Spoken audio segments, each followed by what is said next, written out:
stewardship team and a staff, and then involve you in the conversation and see what feedback we hear from you, because we're not making major decisions, but we are moving in a direction, and we would love for you to continue to be a part of it, not feeling left behind or feeling like, hey, why aren't we talking? And so the goal then is to have more and more fireside chats where we can just keep on checking in with one another and sharing with one another. So this idea that church is a home. I moved into my home about a year and a half ago, and there's a lot of things in my home that we had to prioritize and say, right now, these are the rooms that we want to bring people in and make sure that we allow them to see. We took a lot of pride and joy in updating some of those spaces. And so over the past year, we've had these things called visioning sessions. We've had listening sessions or dream sessions. We've had one-on-ones with people. We've spoken to larger groups and had conversations. But what we have heard is that there are 3 areas of emphasis that people want to make sure don't get dropped. 3 areas of our home that we want to make sure look great when people come into our space, into our home. And those 3 areas are worship, children and youth, and engagement. And I'm going to mix up my order there. And first I'm going to talk to you about engagement. Because I think the first question that people ask are what is engagement? What does that mean? I got engaged when I was getting married, but what does it mean, engagement in church? What have we been doing this last year? And so, as I would quickly define this, engagement is creating spaces for people so that they understand that they belong here. This is part of our baptismal identity. When we baptize someone, we share that Christ calls us in to be one in the church, that we are then also sent out into the world to do amazing things in Jesus' name, and empowers us to serve others. So what have we done with engagement so far?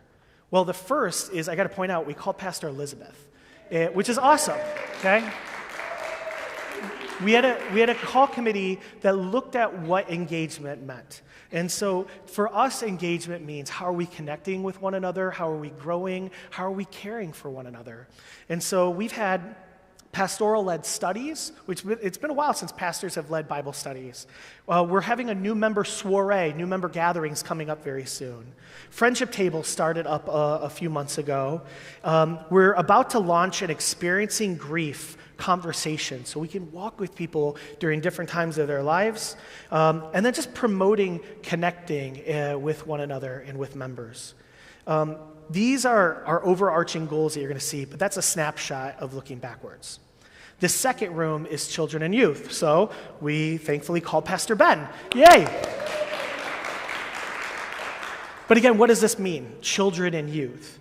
When Jesus says, let the little children come to me, I think it's a calling for us to reach out to our families to say, you got a lot going on in your lives, and there's a lot of promises that you make here at baptism. And we as the church made promises with you, and we want to make sure you know we got you, and we want to have creative and fun ways for you to feel involved here. And I think the reason why a lot of people named this as important is because they either saw that for their kids or grandkids, or they themselves had someone really say, I love that you're here in church. And it made a deep impact on their faith life. And so that's the dream, is to continue to do that. So what have we been doing this last year?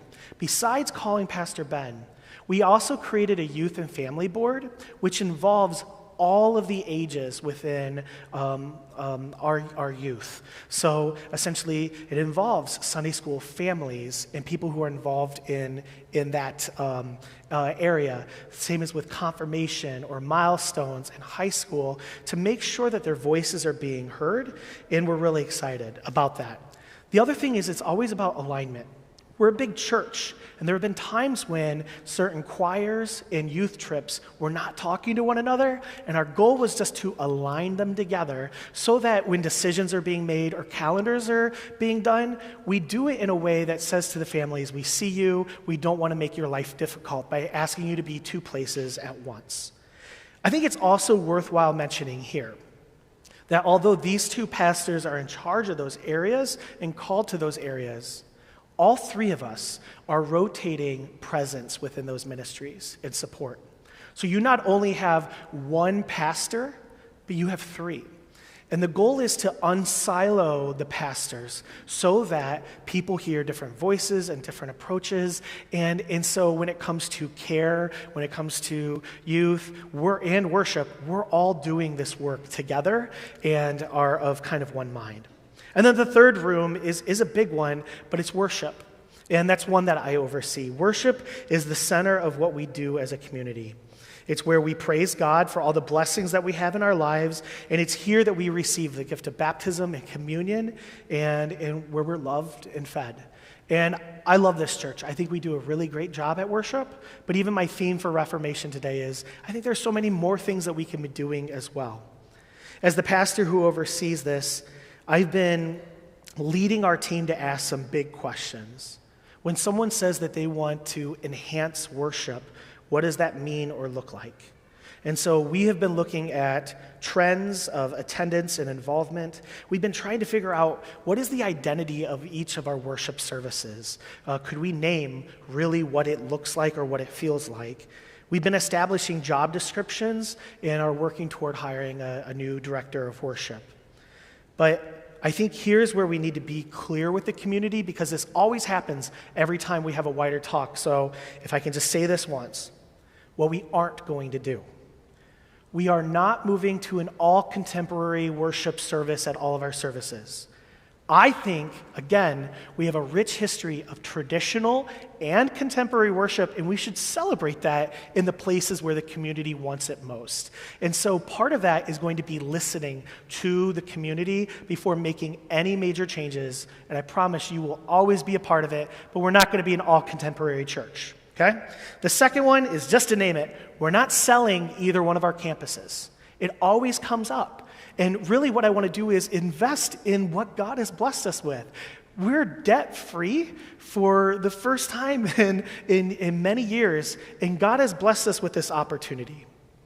So what I want to share with you is not just what we have been doing, but then also what we plan to do this next year. So it's going to be involving our other two pastors, because you don't want to hear me talk for this whole time. But the goal or the challenge that I'm challenging them on and challenging me on is, when we say worship, engagement, and children and youth, I pray that you could hear then, what are the main things we're going to do this year, rather than walking away and saying, I have no clue what that means. And either way, I hope that we can just continue to be in relationship. So if something we say is muddy, that you can help us work on how to iron that out a little bit more. Sound good? So I'm going to invite Pastor Elizabeth to come forward, because she's going to be sharing about that room and how we're involved in it. At the room for 2024. Yes, for 2024, engagement, right? You called me here to be the associate pastor for engagement, and that means much more than putting a ring on it, but really about care, about intentional relationships, about belonging, about kind of digging into the dirt of connecting and relationships and who we are, about belonging to God and to each other and to this community.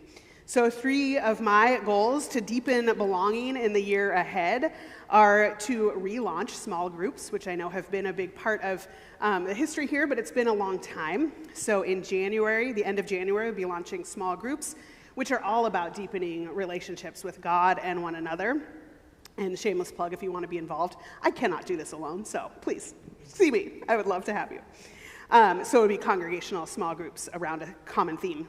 The other is connecting or belonging. So whether you are brand new or you have been here for years or somewhere in between, it's about inspiring your engagement in this place, your sense of belonging in new ways by naming and knowing your gifts and challenging yourself to try something new that maybe you haven't tried before, to widen those circles, to widen the circles of connection. And then the third is through care, stewarding the lives God has given us through serving and care. So finding deeper ways to serve in worship and making that easier for folks to say, yes, I'm happy to do that.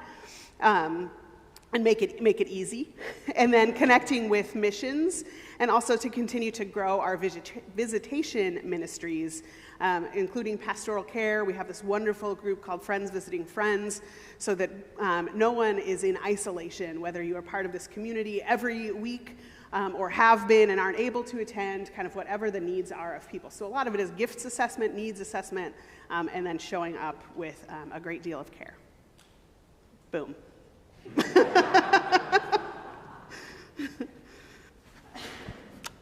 All right, so I'm up next. I'm going to leave you with one big idea for this whole thing, and that is ministry with children and youth is just ministry.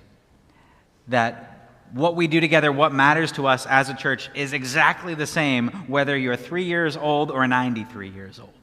And so the focuses that we have in our youth and family ministry are on the very same things that our whole church is focused on. We're focused on engagement and building community and worship and connecting together.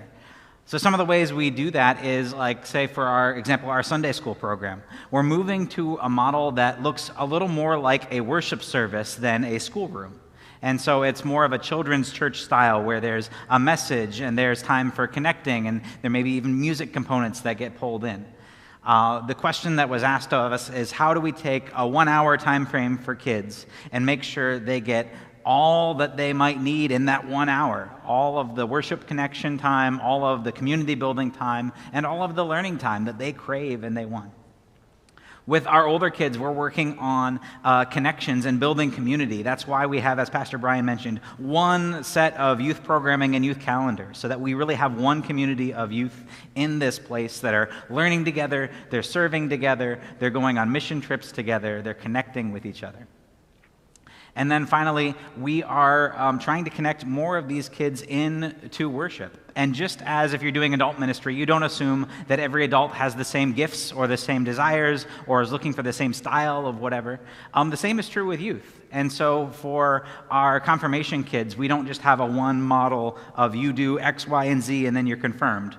But we're really trying to learn from these kids, what is it you're passionate about? What is it you love to do? Where are your gifts? How do you want to serve in this community? And so over the next year, you might see more of these confirmation kids serving in worship in different ways. Maybe they're behind the tech desk. Maybe they're out in front reading. Maybe they're working with kids. But it's going to depend on them because they're all unique and they're all bringing many various gifts to this congregation. So these things we talk about, worship, engagement, children and youth, it's all together. We are all one big church. Children and youth are looking for the very same things that the rest of our congregation are. And they're a blast. It's so much fun.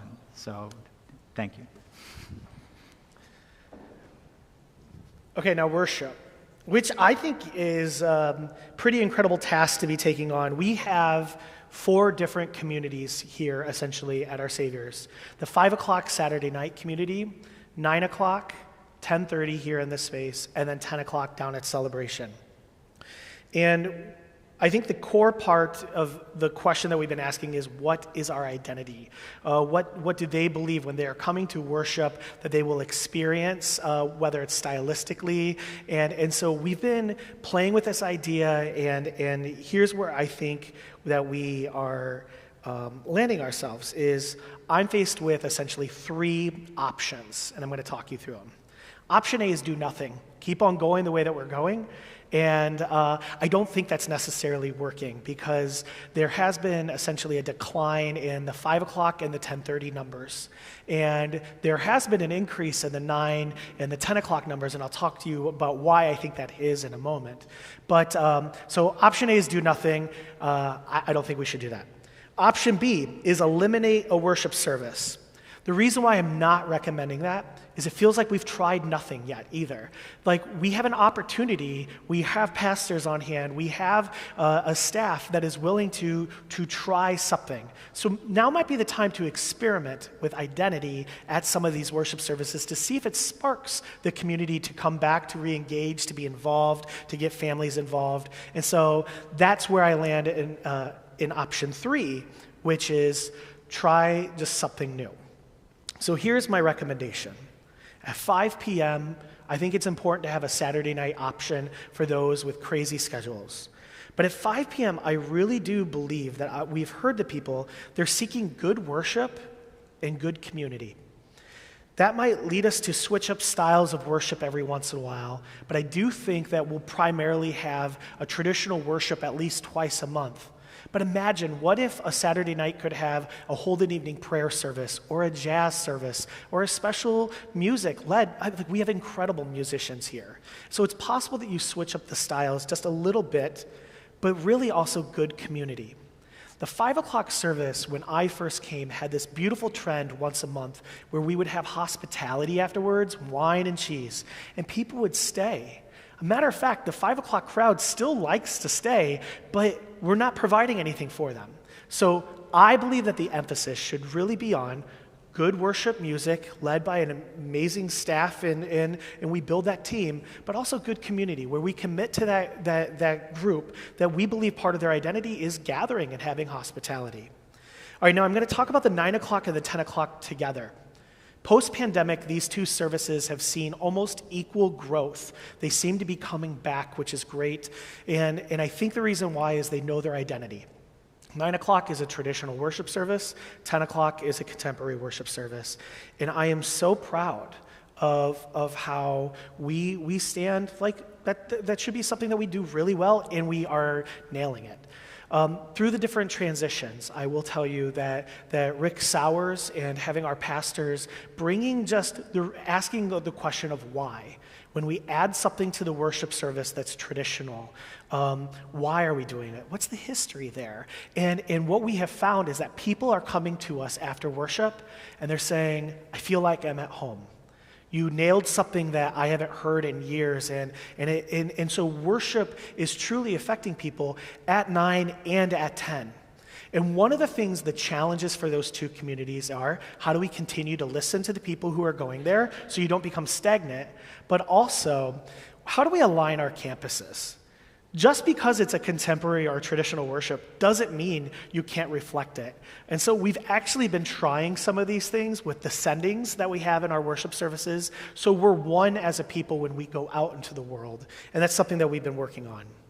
The 10:30 service is shrinking, and it needs an identity.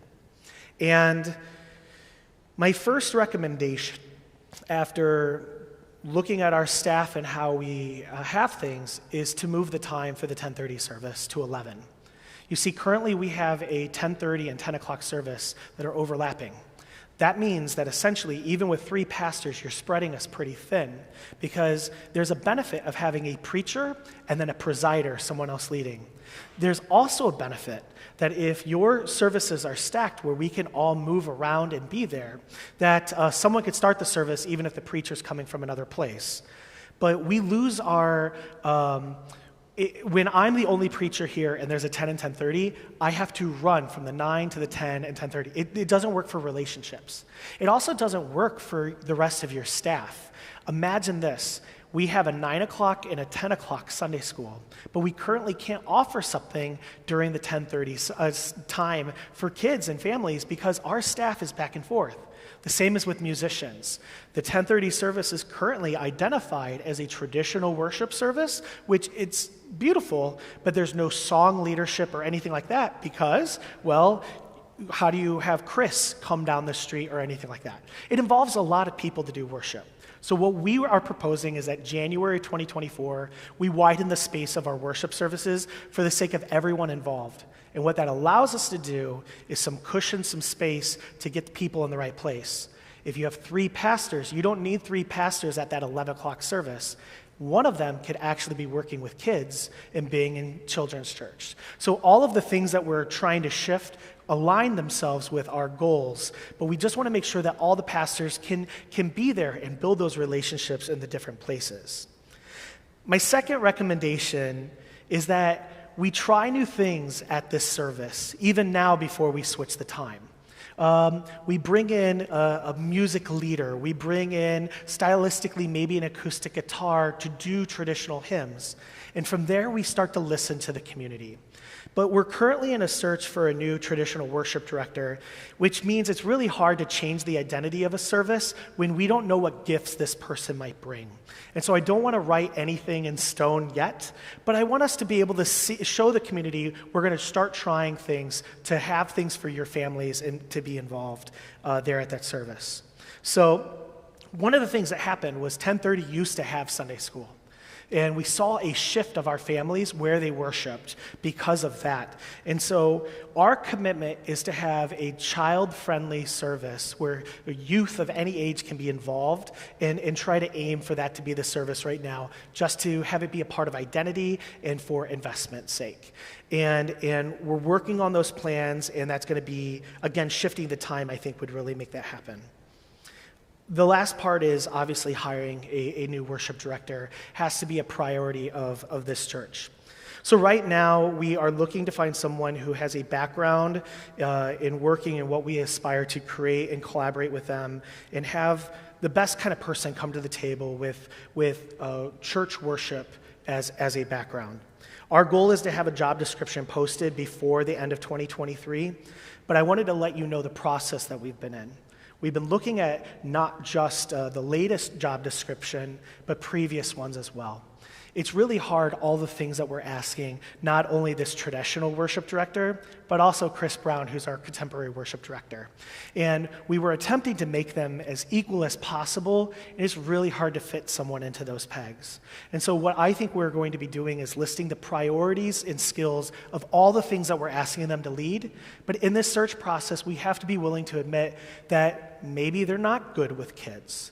Maybe they are phenomenal with kids and we need to make sure that they can spend time there, and then we might have to hire a part-time adult director. We don't know because we're not doing the search yet. But that's our commitment, is to begin that search hopefully soon. To summarize kind of all three ideas, what I'm proposing is that council also form what we're calling a vision or dream team. I think that what happens is when we put something out there, there's sometimes no accountability at all. We set goals as a staff, we set goals as a church. A council member might be on council, but what are they doing? And so this vision or dream team, I think, can take these hopes and dreams that we have been hearing from you all and ask staff and ask council and ask the people, how's that going? Maybe a priority changes, and they can help us to name that by listening and also by sharing. And that's my goal, is also to roll out this visioning or dream team within 2024, so that this isn't a council thing, this isn't a staff thing. This is done by the people, just kind of walking with us as we try to update these rooms. Have you ever watched an Apple release where Steve Jobs would say, "and one more thing," and would reveal something else? So here at our church, we do have an issue that we've not talked about, and it has to do with this building. Have you ever tripped over the carpet here in any of the spaces? Our properties team really has been tasked with looking at carpet, and you can trip right over here in that aisle as well. It is throughout the whole building. And yeah, please don't trip. But what happened was the properties team and council hired a firm to look at our space. And I don't know if you've ever done a home project before, but what happens is as soon as you look at one thing, they tell you, you could also fix this. The last time we did a major renovation here in this building was 20 years ago. And so we have to simply ask the question, when we're fixing the carpet, is there anything else that we would like to touch? And again, no decisions have been made without you. And the reason why we wanted to start fireside chats like this is because the next one that's going to be happening is going to be presenting to the congregation. You'll get two options. You're going to be getting the option of just carpet, or you're going to get the option of what if we did something else. And so I can't tell you what the costs are going to be because it hasn't been decided, because we've not talked to you about the things that are most important to you. They have ideas or concepts, but that's why you hire this firm, is to help us with those conversations. And so the question is do you here today want to see a possible 3D rendering? And again, you'll be the first to have seen it, but nothing has been decided. This is not going to happen, but it could happen within this space. Do you want to see it? Yes. No, keep it a secret. Don't show us. So here's the rendering. Here's the rendering up here. That's our lobby. This team believes, and the reason why they call it flooring and not carpeting is you don't need to have carpeting everywhere, and you need to be able to replace it. But if you replace the carpeting in here, by the way, it's going to affect our pews, and we got to talk about this as a church. The space in the lobby, not everything needs to be dark wood like it was, when it was made. And that's the only part of the conversation that we want to continue to have with you, is we make this decision together as a church. I think it's just, I want to end with a thank you. The fact that you're here means you care about this church. We've been praying about how to invite people to just continue to say, yes, this is my home. And that's our prayer, is that through this stewardship campaign, it's not just about pledges. It's about adding your voice, because we need you. And I know that you might have questions, but what we're going to do is when we end, we're going to be available to answer questions, but your question might not have to do with anybody else's question, and I don't want to frustrate the process with that. But we're listening. And very soon we'll tell you when the conversations will happen about the space. Again, that's not decided, but I think it's time for us to dream about how we continue to call this place home. And so again, I just want to say thank you. On your way out, we have bullet points where if you want to take some of these ideas that we've shared with you today, you can take that home. We have pledge cards available. Maybe you haven't filled out a pledge card, but my dream is for us to know where you're at as a family, because we can't know unless we have a conversation. But we care very deeply about all of these areas, and we truly are invested in this church. And again, I'm just really grateful for your time. And so thank you for being a part of our first Fireside Chat. Thank you. You gonna pass this out?